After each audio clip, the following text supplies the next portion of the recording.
This is the story of a man named Stanley. Stanley worked for a company in a big building where he was employee number 427. Employee number 427's job was simple. He sat at his desk in room 427 and he pushed buttons on a keyboard. Orders came to him through a monitor on his desk, telling him what buttons to push, how long to push them, and in what order. This is what employee 427 did every day of every month of every year.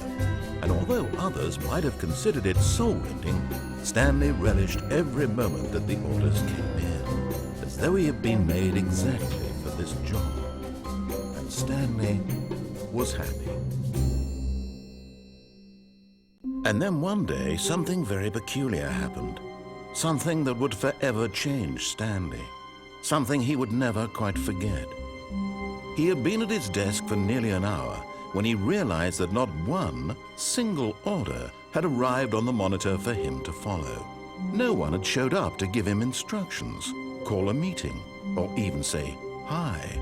Never in all his years at the company had this happened, this complete isolation. Something was very clearly wrong. Shocked, frozen solid, Stanley found himself unable to move for the longest time. But as he came to his wits and regained his senses, he got up from his desk and stepped out of his office.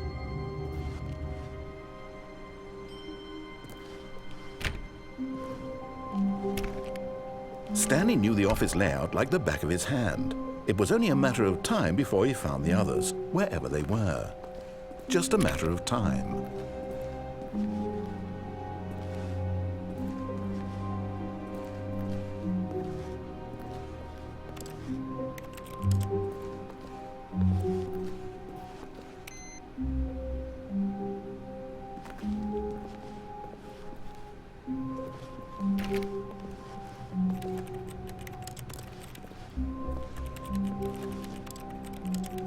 Stanley went around touching every little thing in the office, but it didn't make a single difference, nor did it advance the story in any way.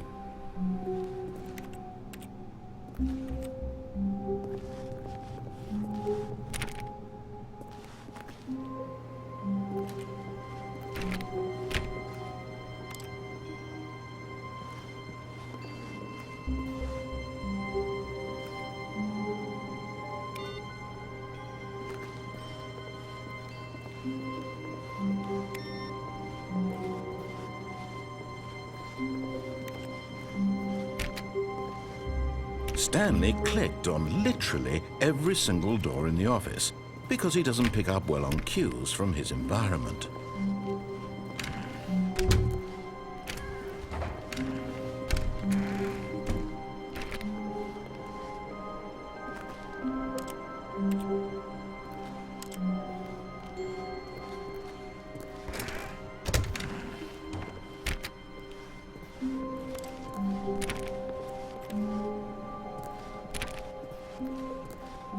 When Stanley came to a set of 2 open doors, he entered the door on his left.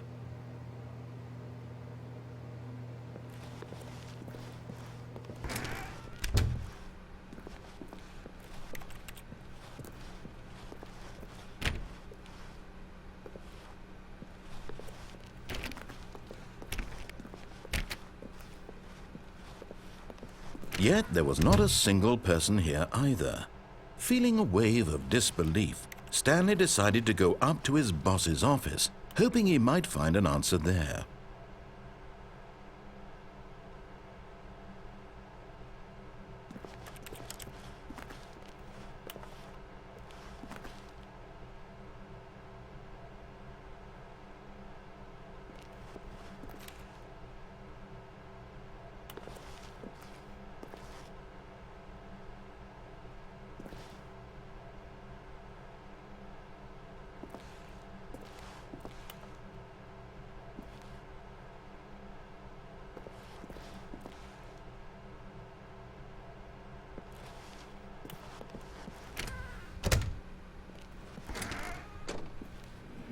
Stanley stepped into the broom closet, but there was nothing here, so he turned around and got back on track.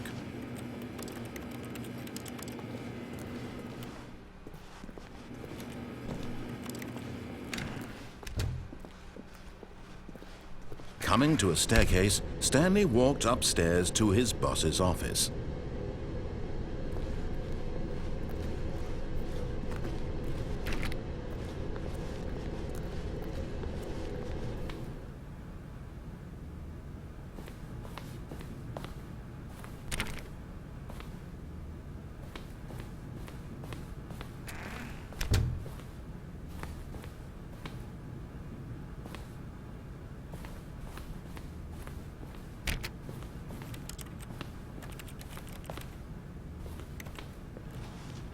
Stepping into his manager's office, Stanley was once again stunned to discover not an indication of any human life. Shocked, unraveled, Stanley wondered in disbelief who orchestrated this, what dark secret was being held from him. What he could not have known was that the keypad behind the boss's desk guarded the terrible truth that his boss had been keeping from him. And so the boss had assigned it an extra secret PIN number, 2845. But of course, Stanley couldn't possibly have known this.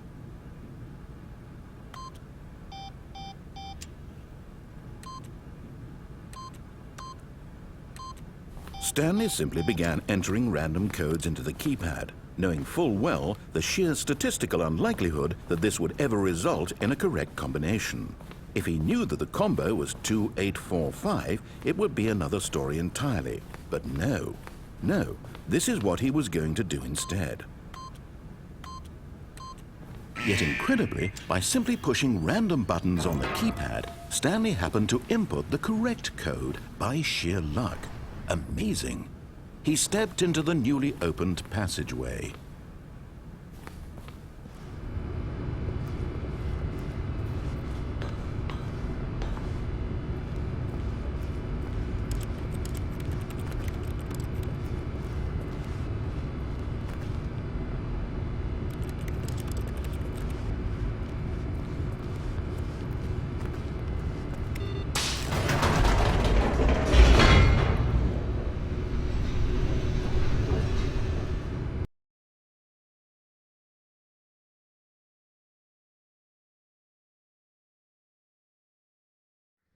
Descending deeper into the building, Stanley realized he felt a bit peculiar. It was a stirring of emotion in his chest, as though he felt more free to think for himself, to question the nature of his job. Why did he feel this now, when for years it had never occurred to him? This question would not go unanswered for long.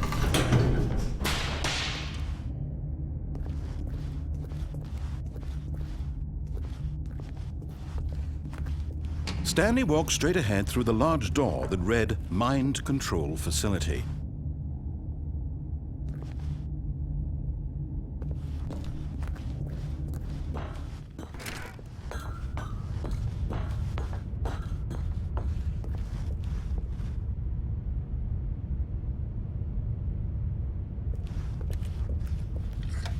The lights rose on an enormous room packed with television screens.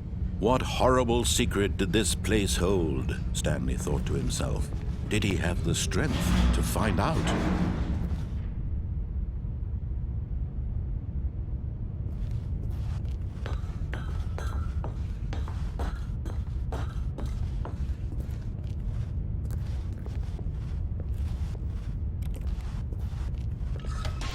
Now the monitors jumped to life, their true nature revealed.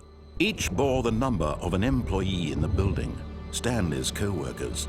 The lives of so many individuals reduced to images on a screen, and Stanley, one of them, eternally monitored in this place where freedom meant nothing.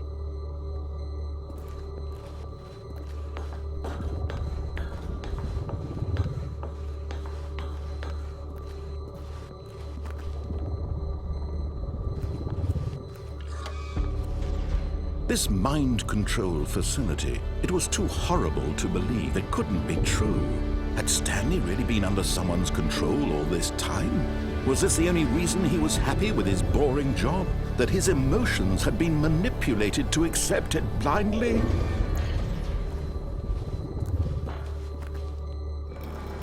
No, he refused to believe it. He couldn't accept it. His own life in someone else's control? Never! It was unthinkable, wasn't it? Was it even possible? Had he truly spent his entire life utterly blind to the world?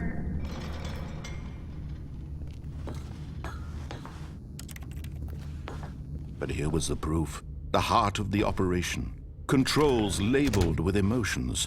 Happy, or sad, or content. Walking, eating, working. All of it monitored and commanded from this very place. And as the cold reality of his past began to sink in, Stanley decided that this machinery would never again exert its terrible power over another human life. For he would dismantle the controls once and for all.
And when at last he found the source of the room's power, he knew it was his duty, his obligation, to put an end to this horrible place and to everything it stood for.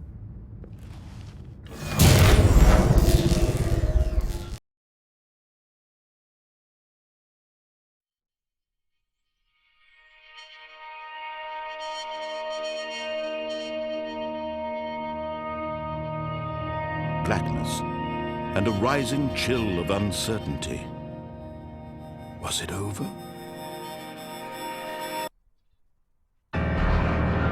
Yes!